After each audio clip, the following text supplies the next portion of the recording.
to the Creative Contractor Show. This is Dan the Roofing Man, and this is episode 2. If you remember from last episode, I told you I am in a temporary studio, and I fully recognize there's an echo. The lighting sucks. Maybe I didn't have the camera on the right setting. I hope the audio picks everything up, and maybe Tyler can edit some of that echo out. But I'm in the midst of building a pod into a podcast studio. And right now I'm shooting in an empty apartment while we renovate a bunch of units. We get them leased out, and then I'll move out of here into probably what our laundry room is. I'll film there. And then in the meantime, we're building the studio out. And then eventually I'll have an actual studio that I'm filming in. But in the meantime, it took me a long time to get this show going, and it's because I'm busy. But now that I've bought all this equipment and I have all these things, I want to make good on my word, and produce the episodes, produce the content, do all the things that I promised myself and everybody else that I would be doing, and here I am. So, my name's Dan the Roofing Man. And obviously I'm in contracting, right? And I'm in the contracting business, but today I want to talk about the business of contracting, okay?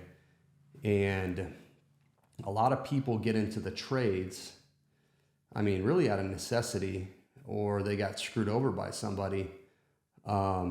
And they're really good at whatever their craft is. Maybe they're a trim carpenter, and they're the best trim carpenter out there.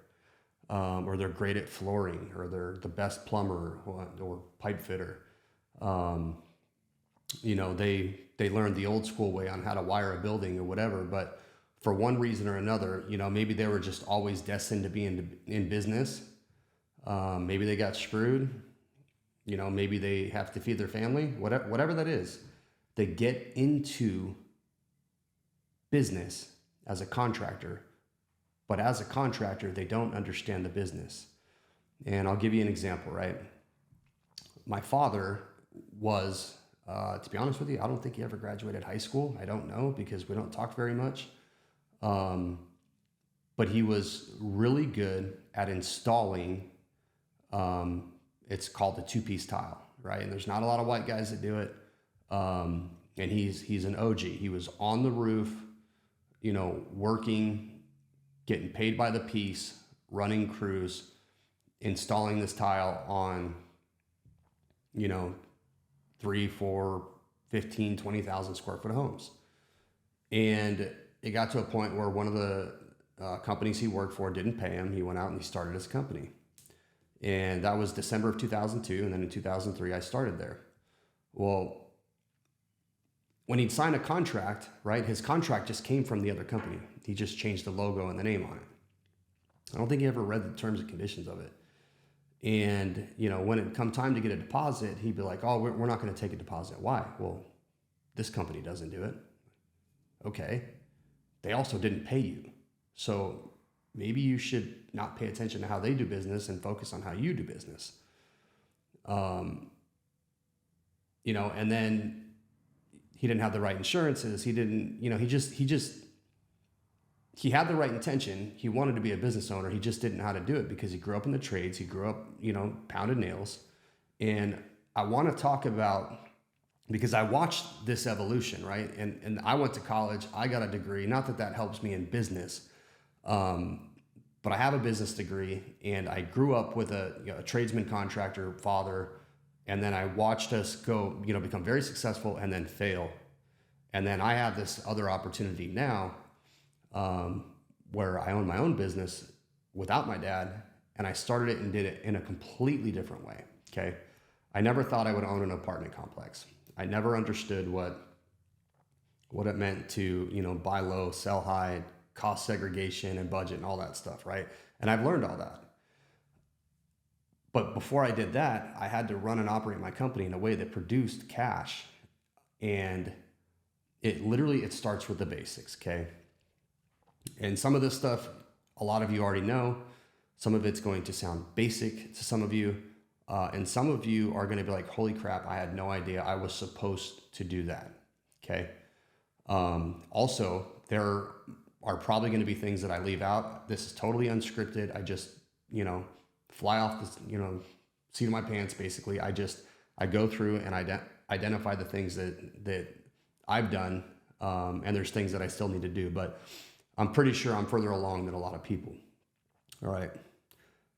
So you start a business, right?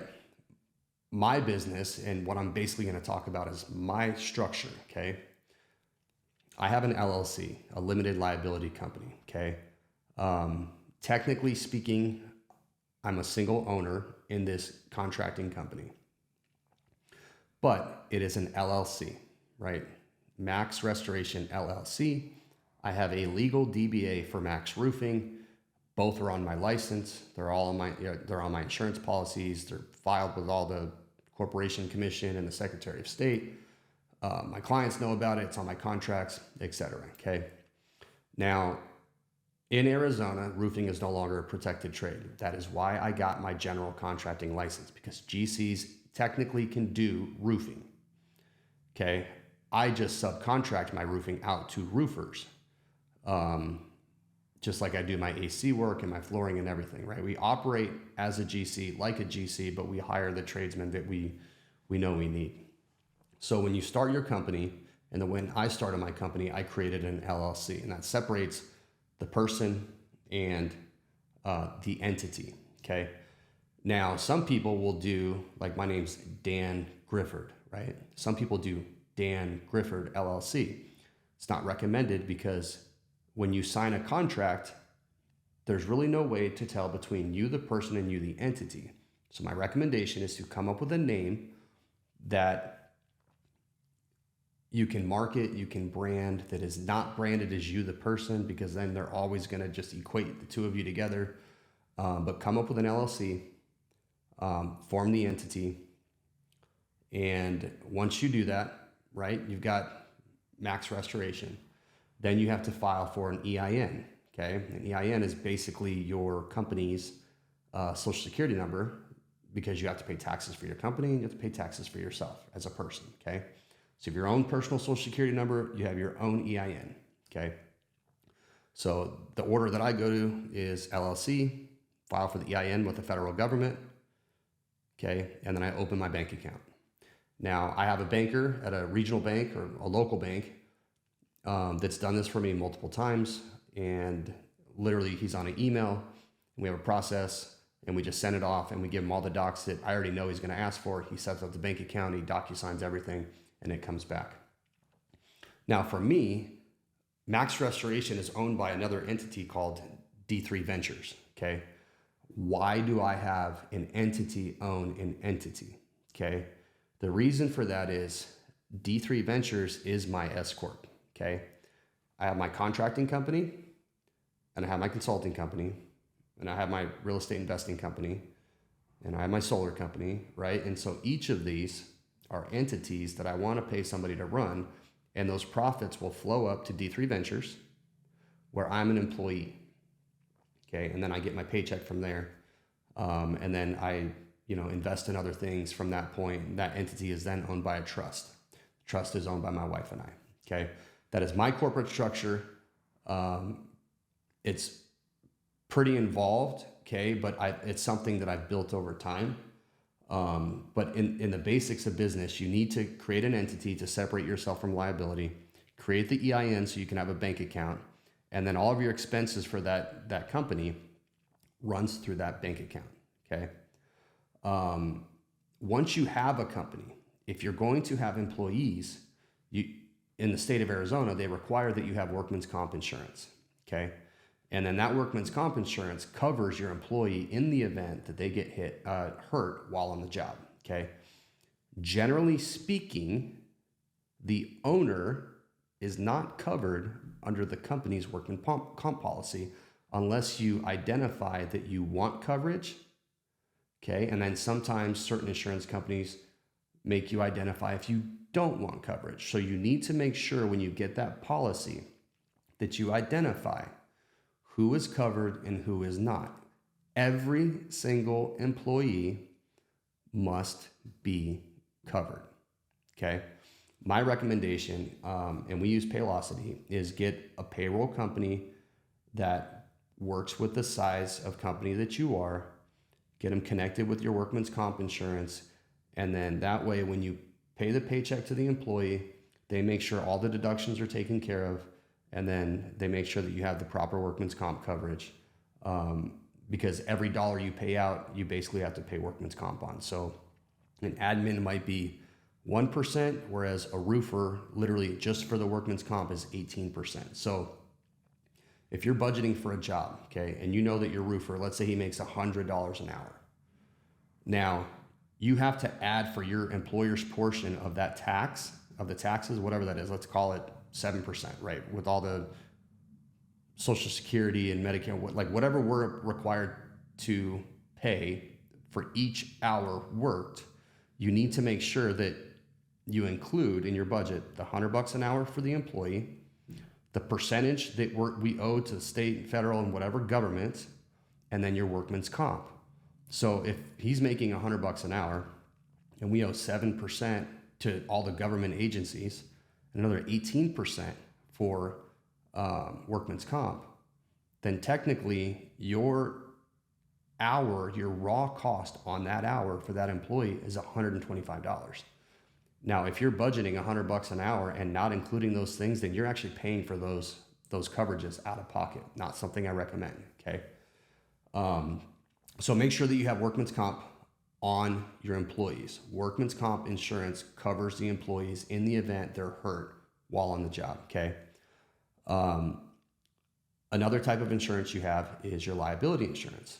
Now, your liability insurance covers you in the event you are liable for damages caused to somebody else, okay? Let's say that a roof tile fell off a house and it fell on somebody's toe, okay?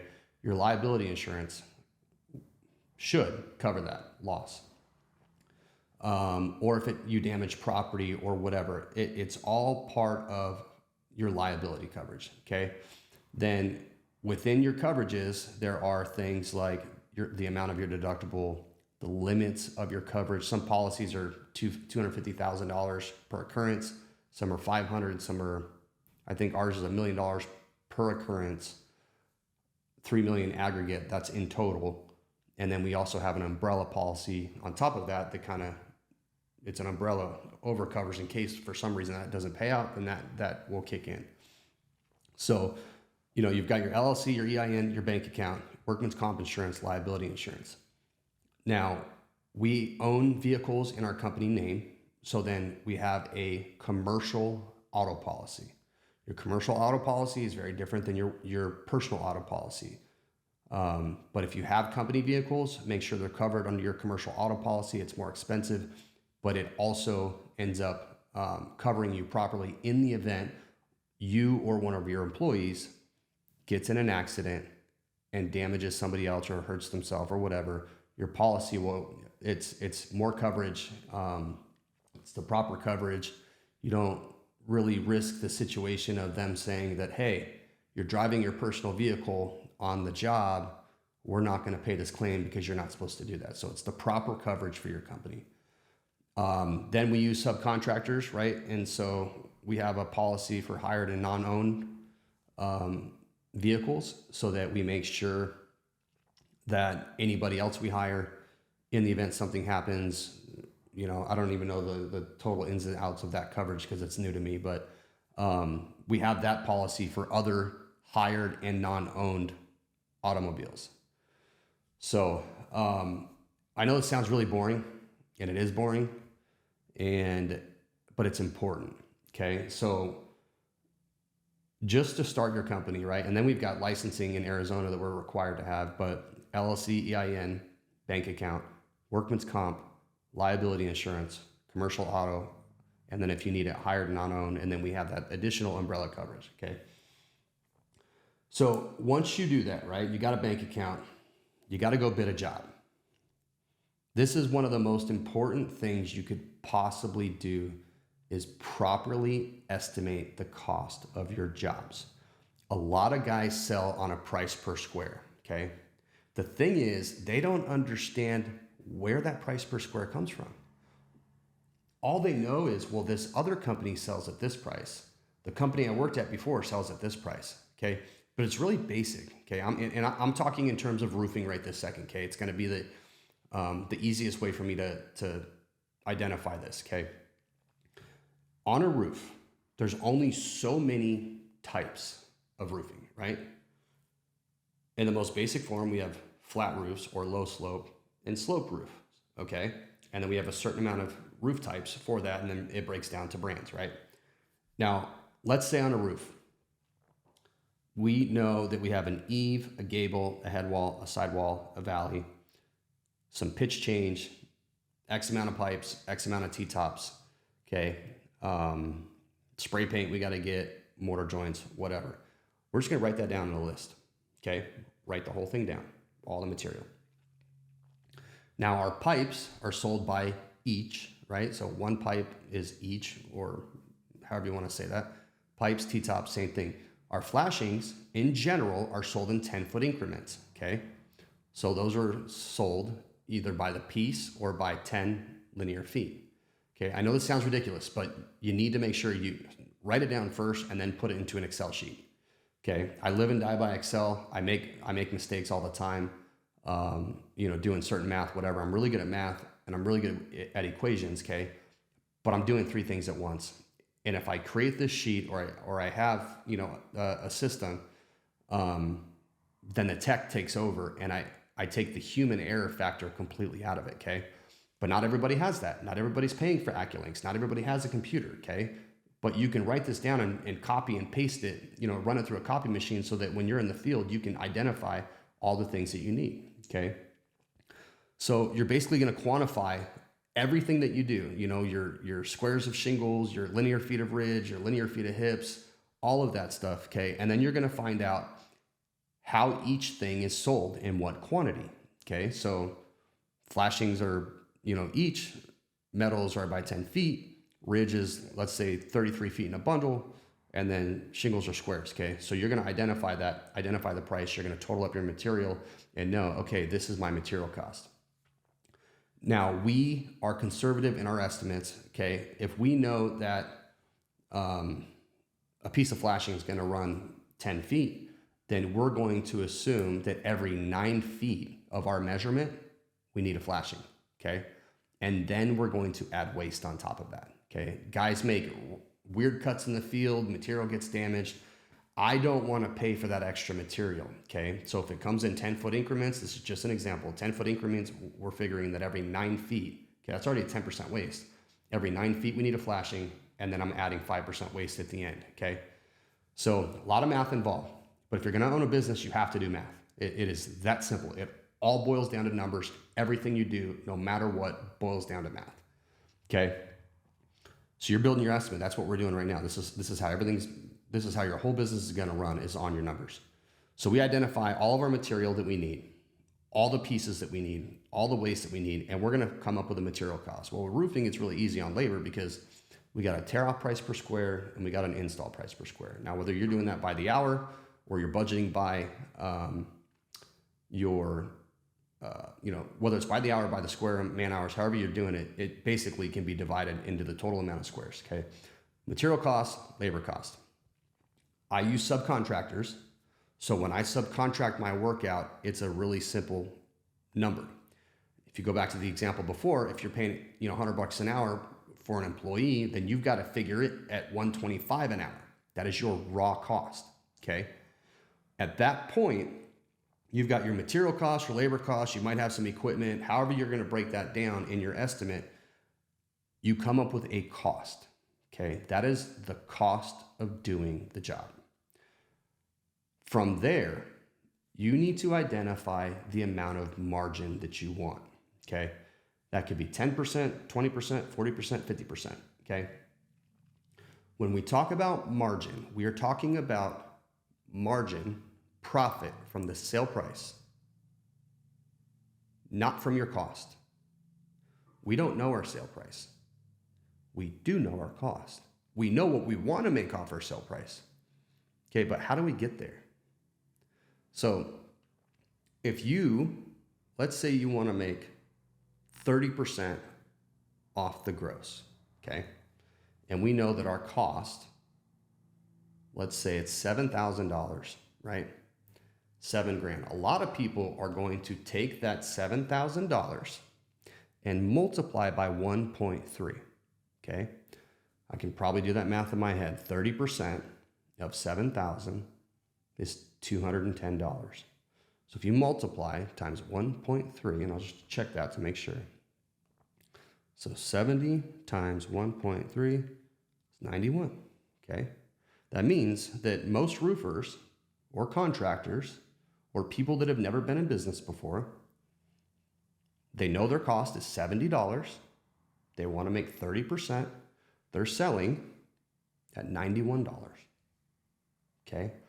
That is incorrect math, okay?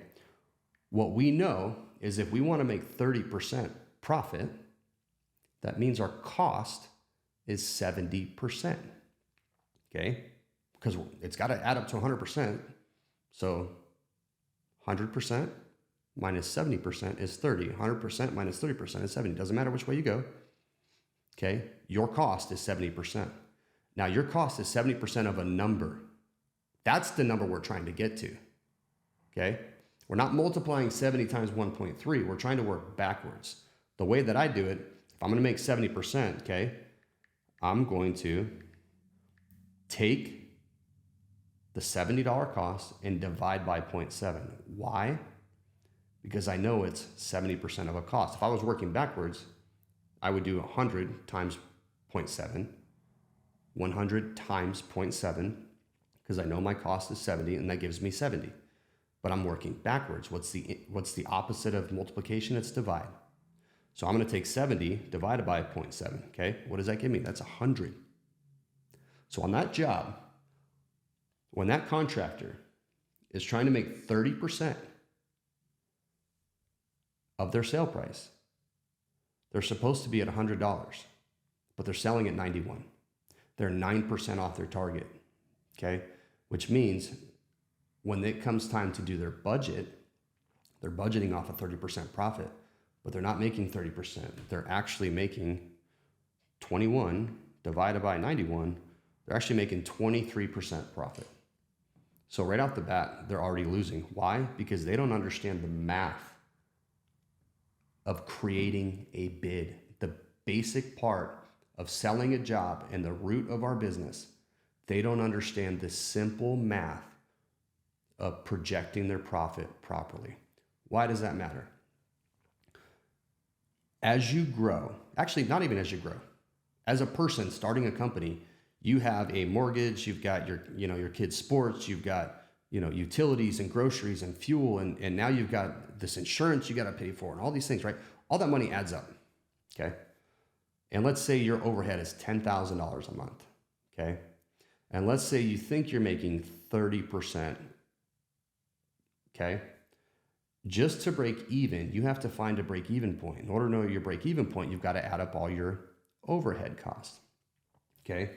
What is overhead? Overhead is your bills. That's everything that is not direct material to a job, direct labor to a job, direct equipment rental, or whatever to a job. If you track your fuel to a job, that is a direct cost. That is not overhead. But your insurance, your mortgage, everything there is paid out of that 30% profit, okay? Your direct, raw material and labor costs are paid from the job, okay? So your sale price, your direct cost, and then you have your gross profit, okay? So in this scenario that we're talking about, my goal is to make a 30% gross profit. Now the difference between that 30% gross profit and this net profit down here, what's left over, that's overhead, okay? So we need to know what our overhead is to know how much money we need to sell every month in order just to break even, okay? What is our break even point?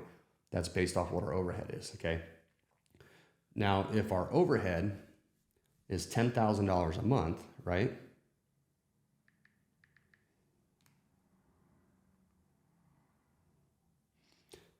If our overhead is $10,000 a month, and we know that we make a gross margin of 30%, then we know, doing our math backwards, that $10,000 is 30% of a number. We're going to do the same thing. We're going to take that $10,000 and divide by 0.3. Okay, what is that? It's $33,000. So we know our break-even point of our sales is $33,000 a month. Okay, $33,000 a month times 30% gross margin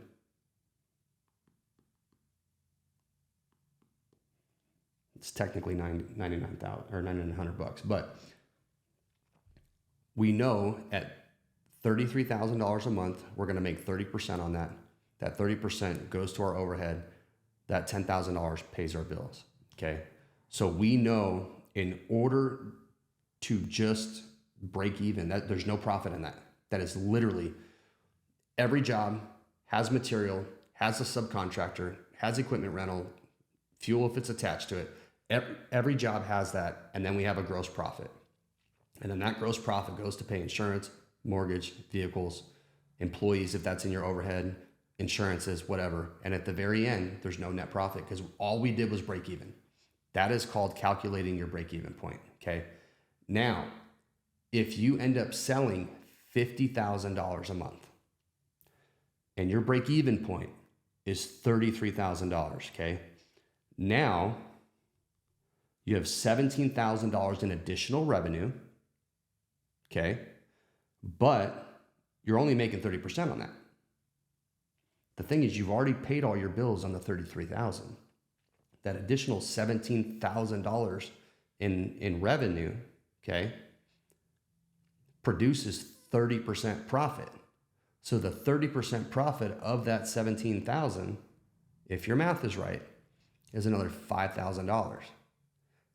That $5,000 is net profit, okay? So we sold $50,000, we got all of our costs, we paid all of our overhead. After that, we have $5,000 left over, okay? So now in order to track all this, right, what you're supposed to use is an accounting software, okay? There's a big difference between signing a contract and incurring the revenue, okay? We use QuickBooks. I cannot emphasize enough that proper accounting is absolutely key to running your company. I know from personal experience within my own company and from being in the books of friends and competitors and then running my own company now, you know, from failure and then into success. So you need to have an accounting software. My advice, okay, you're going to have a banker, right? Or at least a relationship at a bank initially. You're going to have an insurance broker, okay? You're going to have somebody like Paylocity, who we use, that manages your payroll. These are all cost, right? Banker isn't cost you anything, but all these other things are cost, and this all goes into your overhead. My recommendation is to have somebody run your books, okay? And because you're smaller, it's a lot easier to set them up right from the beginning. Just pay somebody. You're most likely a tradesman, most likely never been in business, most likely going to set it up wrong. Have one of those, you know, just save up the money and just try to pay somebody by the hour or by the week or the month or however, just to get your book set up right. Okay, because this can get, while it's math, it gets a little confusing, okay? So there's two basic types of accounting. There's cash-based accounting, which I operate on, and there's accrual. The main difference is when you report the income, okay? On the accrual base, which I think doesn't apply to contractors, okay? If you sign a job and you get a contract and you put it in QuickBooks and it's $10,000, the income is reported. So if you do that job 6 months down the line and then, you know, let's say it gets into the next year, but you haven't actually made any money on the job yet. Okay, let's say you sign the job in December and you do it in January and your fiscal year is, you know, the same as the calendar year. If you start the job in December, you sign the job in December, you start it in January, you have to file your taxes. You got to pay for the income because you accrued it. Okay. Whereas for me, I report the income when it comes in. So if it gets signed in December, but I get my deposit in January, that's when the income gets reported. And then obviously I'll get my final payment at a certain point, and that'll be recorded. What happens is with accrual though, at least on the P&L statement, profit and loss statement, is you have to report the revenue when it happens, when it gets, signed up, and then even your invoice, when you get an invoice and you enter it in your system, the expense is recorded. But the thing is, you haven't incurred the revenue or paid the expense, but it's showing up in your book. So to me, it's really confusing. I don't like it. What I operate on is cash, okay? Cash basis. So I sign a job, it's $10,000, right? Let's say I get a 50% deposit, it's $5,000. I now put a deposit down, I now record that income, $5,000, okay? Well, then we do the job, pay my material, pay my labor, okay? And now that it comes out to be $7,000, I collect my final payment of $5,000, okay? I've already paid my cost, now I've got 30% profit, okay? When you report on cash, I've incurred the income of the $5,000. I've incurred the expenses, right? Those show up on the profit and loss statement, okay? They will also show up on your job costing, okay? And I recommend doing job costing to make sure that you're actually hitting your goal of what you projected to do, okay? So the final invoice, right, shows up on accounts receivable, but I haven't been paid that yet. So I've incurred the $5,000 in revenue. I've incurred the $7,000 in costs. If you pull a profit and loss statement for that job, it's going to show I'm losing $2,000 on that job, okay? Because I've incurred $5,000 in revenue, I've spent $7,000 in cost. The accounts receivable, okay, doesn't show up because it hasn't been incurred, okay? I sent a bill, but I haven't been paid. And because I'm on cash basis, I haven't reported that income. Whereas on accrual basis, that is reported, okay? As soon as that gets paid, now you job cost, I show a profit, okay? It gets a little confusing because, on some of our clients, we have, I've got, let's say they owe me $200,000, but I've actually already paid 100% of the cost out. So it messes my books up because on cash basis, I might show I'm actually losing money because I haven't incurred the revenue yet, okay? That's why we try to get a deposit, because it's my opinion, I shouldn't be, bankrolling or cash flowing people's projects. If they're hiring me, they should be paying me the deposit and then paying us when we're done. If there's something else going on, obviously we work through that, but I'm very, very, very, very anal about my books. My office sends me reports twice a week. I get a profit and loss statement. I get an accounts receivable for my entire company. I get an accounts receivable by division. I get an accounts payable report. I get an accounts receivable report. And then I get my balance sheet, okay?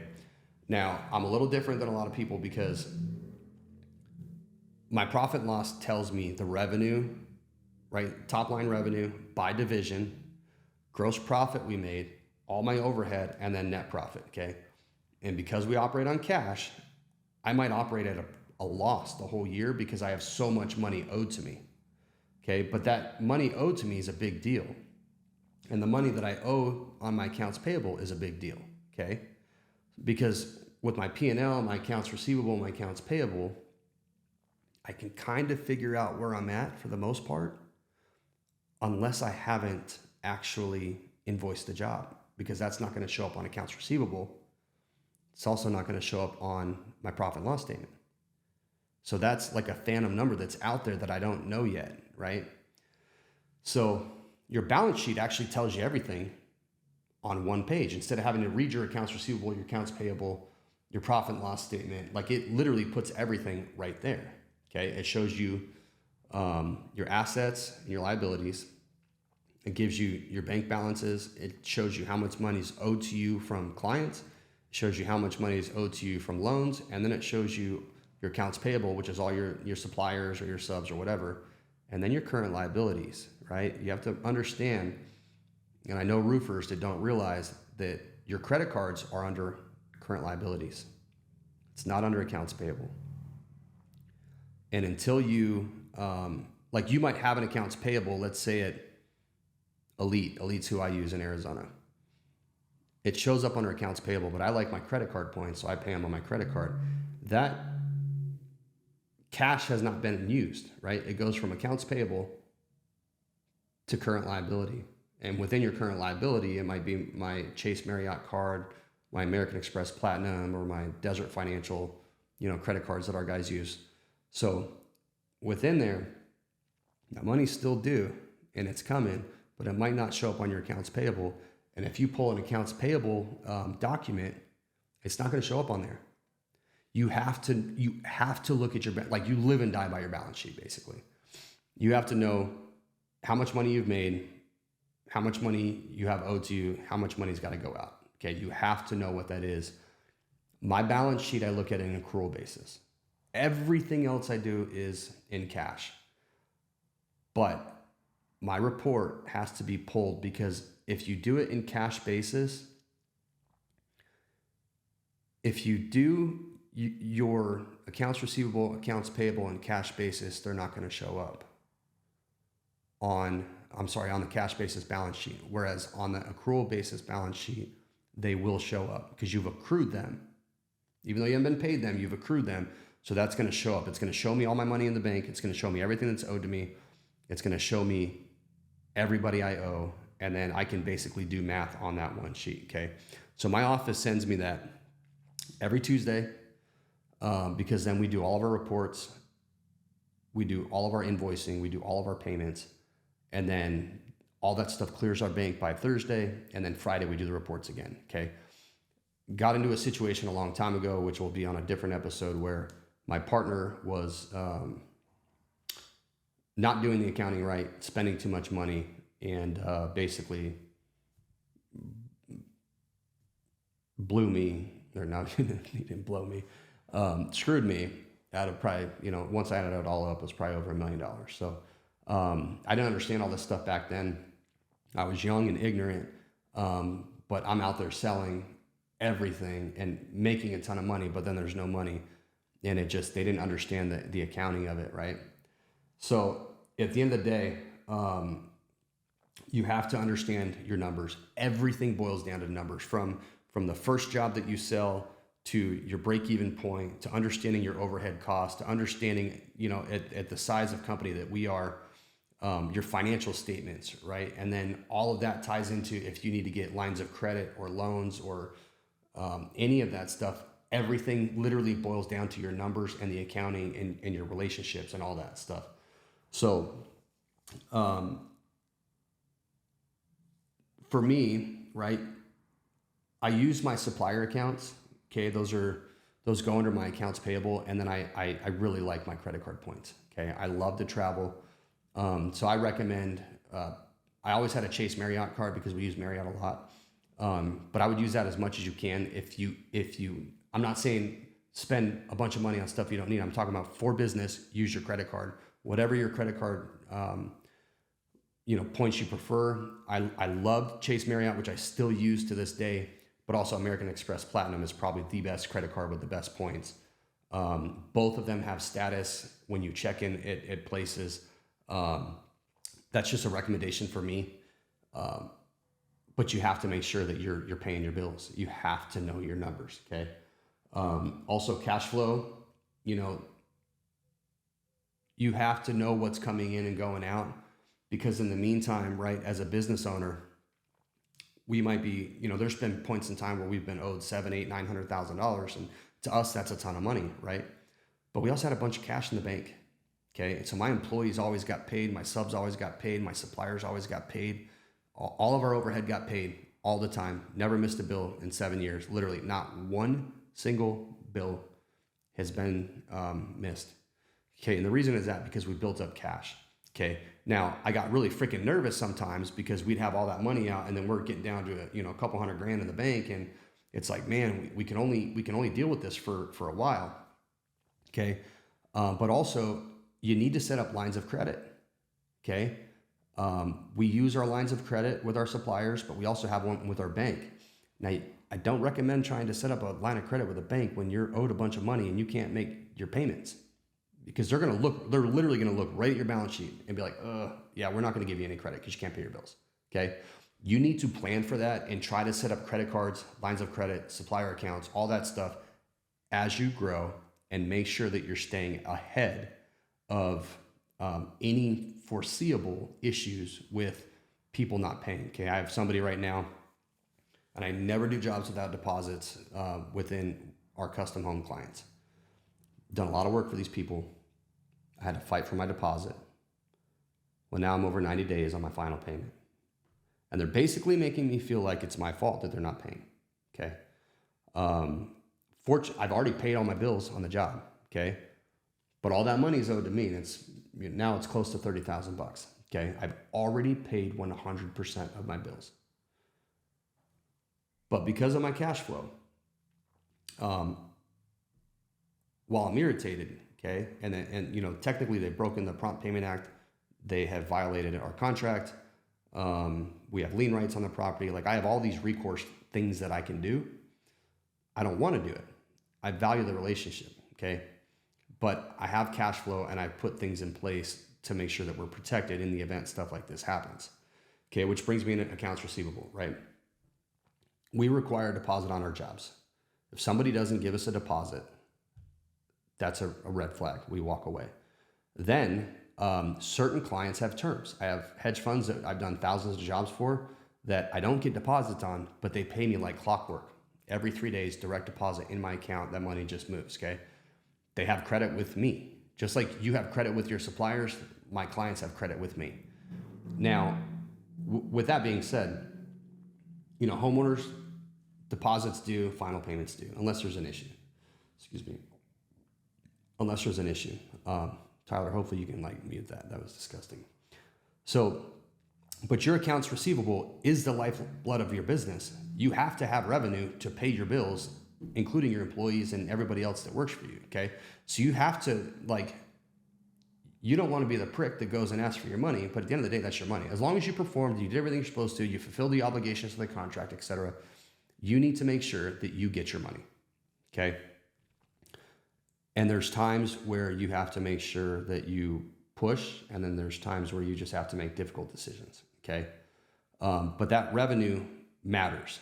Okay. That's why we get deposits, because if I end up not getting paid, at least my costs are covered and I'm not paying out of pocket for to just cover my costs. Because let's say I don't get paid that 30 grand, but I also had to pay out, a bunch of other money, then that swing is a lot bigger than $30,000. Okay. So make sure that you're on top of your accounts receivable. You don't need to be a prick at the beginning, but if you get, with homeowners, we don't give them very long because they have no credit with us. They're a one-time client. There's no past, there's no payment history. There's none of that stuff. They've got to pay. If not, we have the ability to lien the house. And if we have to lien the house, we can foreclose it. Okay. There's a whole process with that though.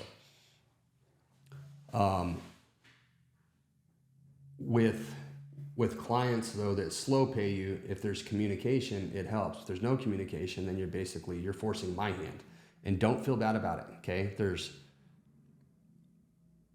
There's a reason why a lot of companies go out of business, and it's because they don't understand their numbers. They don't understand the accounting. They don't understand how important that revenue is to make sure that they're meeting their obligations. Okay. And so, I could probably talk all day about collecting money. Your break-even point, right? So when you're doing your numbers and you have a break-even point, you have monthly overhead that you have to hit. Okay. And your overhead's basically just a total compilation of all those costs. Okay. So you need to know what your overhead is. You need to know what it takes to, turn the truck on every day. Because again, the numbers, they all tie together.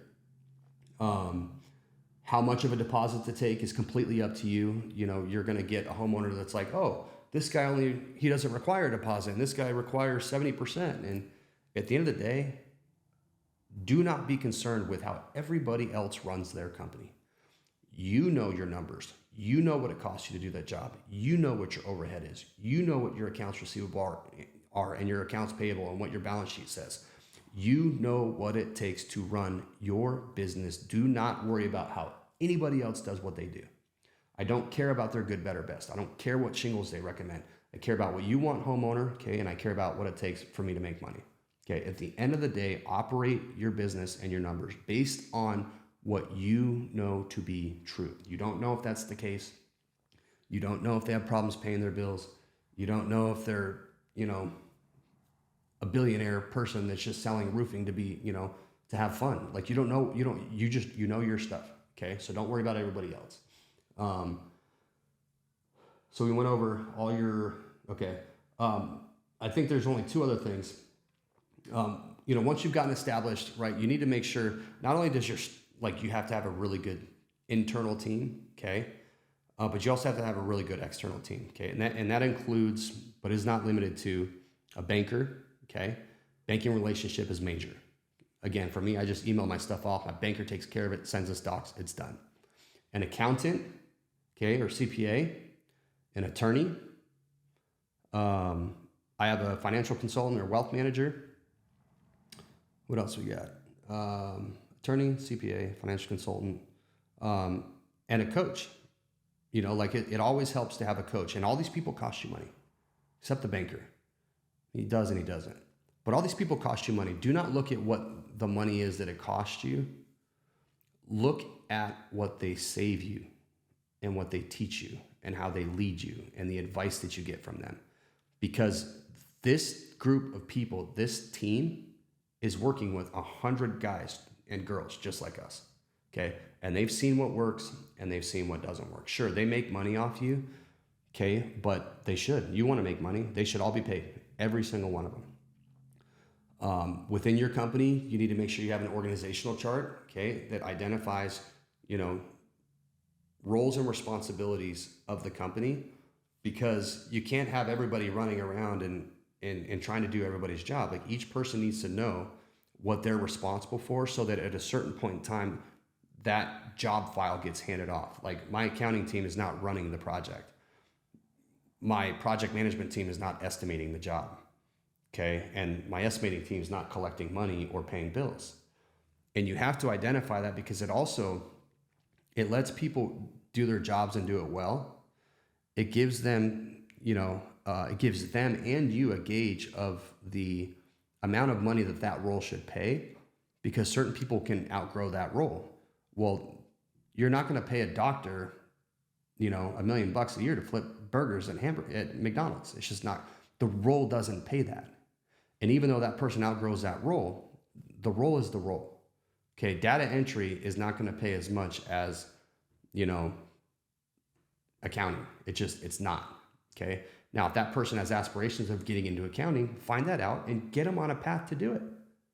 Okay. But they have to understand that once, the role is the role, and that's what the role pays.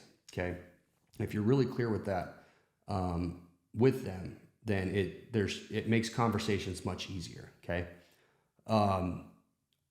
Also, when you sell a job, like you bid a job, right, you need to have a contract. Your contract needs to have terms and conditions. In the state of Arizona, the Arizona Registrar of Contractor identifies the minimum requirements for a contract. So you have to at least have that in there. Then you have terms and conditions, you have payment terms, okay? And as long as that's clearly identified, everything should pretty much run the way it's supposed to, okay? As long as everybody has checks and balances and does what they're supposed to. Beyond that, beyond the contract between you, the company, and the client, you should have an employment contract and a subcontractor agreement. I'm going to talk in a different episode. I'm going to have my attorney on about why that is so important and what happens when I sued my insurance company because they came after me for $345,000 and they were going to cancel my policies and they forced my hand. Okay. And it boiled down to me having these contracts. Okay. We settled. I have a NDA. I can't disclose anything, but it's public record. You can go read whatever you want. Okay. In my opinion, we won. Okay. They went after me for $340,000, and I think the settlement was like $20,000 or whatever, which I would have spent in attorney's fees, no problem. But it boiled down to having current, legitimate contracts for my subcontractors and my employees. So again, your attorney costs you money, okay? But having that stuff in place and then dealing with the lawsuit down the line, like you're gonna realize down the line when there's a problem, okay? If you have an issue with a subcontractor and you don't have a contract, or they don't have their license, or they're not doing anything, or they breached it, like if you don't have that piece of paper or document signed, you're in a world of hurt of dealing with a lawsuit. So what else do we got? Deposits, cash flow, credit card points, revenue, budget, overhead, properly projecting profit. I mean, that's pretty much it. Like, I know this is long. I know this is boring. I know this is echoey. But at the end of the day, I'm not hitting on the sales and the marketing and the branding and whatever. I'm going to talk about that stuff later, okay? I want to talk about the basics of owning a contracting business, how important it is to understand your numbers, how important it is to have an internal and external team, the right insurance policies, all that stuff, okay? Because a lot of guys are not doing it. And there's a reason why. I don't even know the crazy math, how many businesses fail in the first 2 years, how many fail after the first year, the next 5 years. And I've been through failure, trust me. And we're not perfect, and we have mistakes and whatever. But from a business standpoint, I'm very, very confident in what we've built. I'm confident in the accounting systems that we've built. I'm confident in my team to do what we need to do. And that comes from a lot of good and bad experience, okay? And if I can save you, just by telling you, if I can save you from going through some of the things that I've went through, and that includes lawsuits, that includes bankruptcy, that includes dealing with tough clients, and I've been through more stuff than I could even get into, but if I can save that for you, or if there's one thing that you learned from this episode, then it completely makes it worth it to me. So I've probably got 2 or 3 more episodes I'm going to do in this echoey ass room. I'm going to move to the other temporary one where I've got some more soundproofing that I'm going to do, and that'll be also temporary. And then after that, I'm going to, I'll still be doing those probably alone. And then after that, I'll start having guests on, and I've got a lot of guests, got a lot of great guests that are coming. But I'm learning. I'm learning this process. I'm learning the equipment. I hope I freaking hit record, which looks like I did because I'm at 53 minutes. I'm learning, okay? And I want to share that. I want to share the journey of me building my studio, all the stuff I built. How did we buy this apartment complex, and what do my partners say when I want them to put a studio here, and operating agreements. Like, there's so much stuff I want to talk about, okay? But it's time consuming, okay? And I've got to get editing done. I got to figure out how to post this online. But I hope you see the value in this. I hope that you listen again. Can't believe this is, almost an hour, but thank you guys very much, and appreciate it.